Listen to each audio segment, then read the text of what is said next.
एक बच्चे को पीट पीट करके मार दिया है।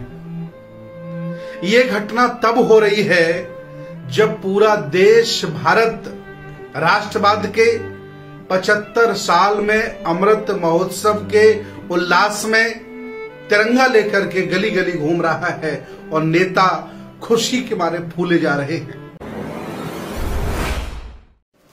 सम्मानित मुल्क के मालिकों, मैं बौद्ध भिक्षु सुमित रतन। अभी अभी एक खबर आ रही है कि राजस्थान के चूरू जिले में एक जालोसर नाम की जगह है, वहां एक निजी स्कूल में टीचर ने, अध्यापक ने एक बच्चे को पीट पीट करके मार दिया है। ये घटना तब हो रही है जब पूरा देश भारत राष्ट्रवाद के 75 साल में अमृत महोत्सव के उल्लास में तिरंगा लेकर के गली गली घूम रहा है और नेता खुशी के मारे फूले जा रहे हैं। ऐसी स्थिति में एक जातिवादी टीचर ने जघन्य अपराध कर डाला। उसकी मानसिकता प्रदर्शित हो गई कि वह कितना बड़ा जातिवादी आतंकवादी हो सकता है। खबर यह है कि उस बच्चे ने मटके से पानी पी लिया था। याद रखना, यह आज पहली बार नहीं हो रहा है। ये कबीर के साथ हुआ है, ये रविदास के साथ हुआ है, ये चोखा मेला के साथ हुआ है, बाबा साहब डॉक्टर अंबेडकर के साथ हुआ है, लेनिन जगदेव प्रसाद जी के साथ हुआ है, बड़े बड़े संतों गुरुओं महापुरुषों के साथ हुआ है। समय समय पर ये लोग अपमान करके, मारकर, पीटकर ये एहसास आपको दिलाते रहते हैं कि आप हिंदू नहीं हो, आप अछूत हो, शूद्र हो, आप गए गुजरे लोग हो। फिर भी इतना अपमान करने के बावजूद भी फिर भी बहुसंख्यक आबादी आज दिन तक मनुवाद के पाखंड में और उनके अंधविश्वास में आकंठ डूबी हुई है। जितने भी नेता हैं, इन लोगों के वोट लेते हैं, एक शब्द तक नहीं बोल रहे हैं कि संविधान खतरे में है, नया प्रारूप बना लिया गया है, निजीकरण करके नौकरियां खत्म कर दी गई हैं, धीरे धीरे सब भारत की संपत्तियों पर अडानी अंबानी का कब्जा हुआ जा रहा है। फिर भी एक नेता आवाज नहीं निकाल रहा है। इतना ये गुलाम हो गए हैं, इतना ये धन जुटा करके बैठे हैं कि हाय मेरा धन कोई छीन न ले।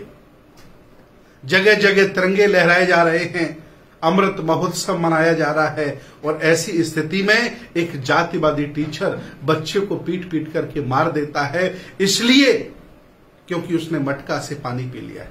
मैं आज आपको बता दूं, ये घटना है, ये सत्य घटना है। राजस्थान के कई लोगों से हमने अभी बात की है फोन पर, लेकिन सरकारें, शासन प्रशासन, सामंती लोग इस घटना को दिखा देंगे कि बच्चा होमवर्क करके नहीं आया था, टीचर ने उसे मारा, लेकिन वो पहले से बीमार था, बेहोश हो गया और उसकी मृत्यु हो गई। इस मामले को इस तरह से ये सुलटाना चाहेंगे। लेकिन मैं आपको बता दूं, अगर आज भी आपकी आंखें नहीं खुली, अगर आज भी आप मुखर होकर के अपने मान सम्मान अधिकार के लिए नहीं निकले, तो फिर एक बेटे को ये मारेंगे। इतिहास उठा के देख लो, जब जब आपने शिक्षा की तरफ कदम बढ़ाए हैं, जब जब आपने व्यापार की तरफ कदम बढ़ाए हैं, जब जब आपने मान सम्मान की तरफ कदम बढ़ाए हैं, जब जब आप स्वाभिमानी हुए हैं, तब सामंती लोगों ने आपका फन कुचलने का काम किया है, आपका मुंह कुचलने का काम किया है। तब इन सामंती लोगों ने आपके मान सम्मान पर हमला किया है, हत्याएं कर दी, जाने कितने संतों गुरुओं को इन्होंने मार डाला है। फिर भी ये बहुसंख्यक समाज, ये एससी ओबीसी के लोग बाबा साहब की बात नहीं मान रहे हैं।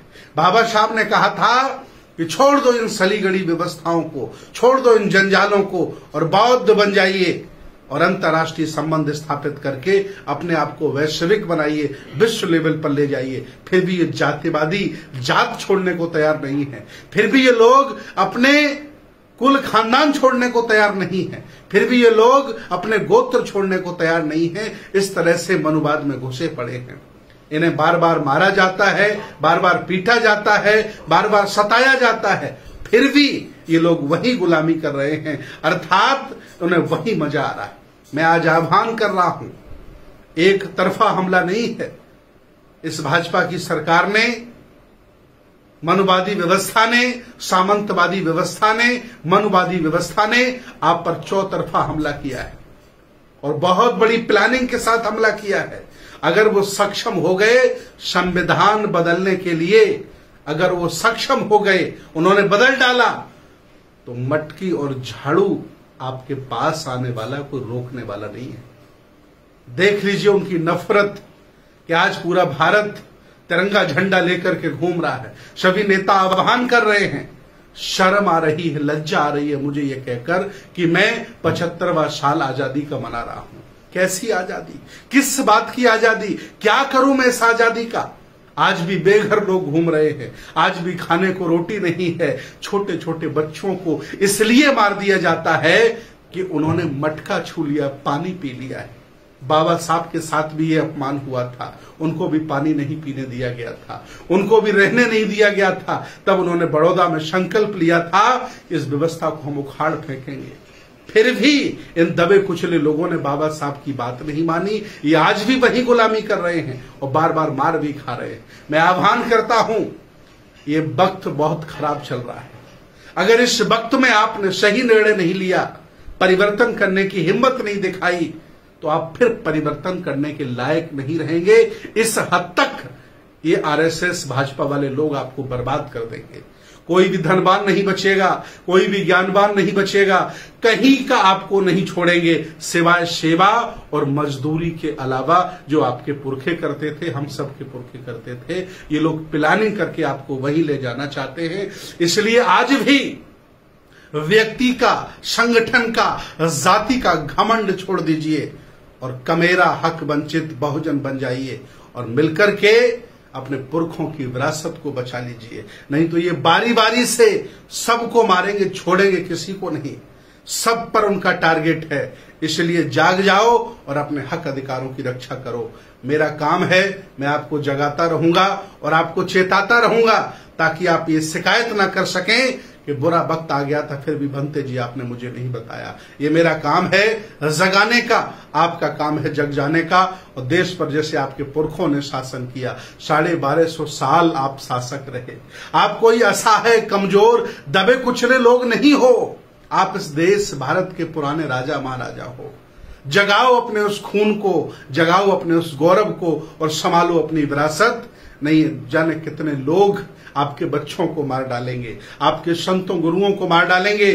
बौद्ध भिक्षुओं के सर काट दिए गए थे, इनको मौका लग जाएगा, ये हम जैसे लोगों का फिर सर काट देंगे, इसलिए कि तुम सो रहे हो, क्योंकि तुम सो रहे हो।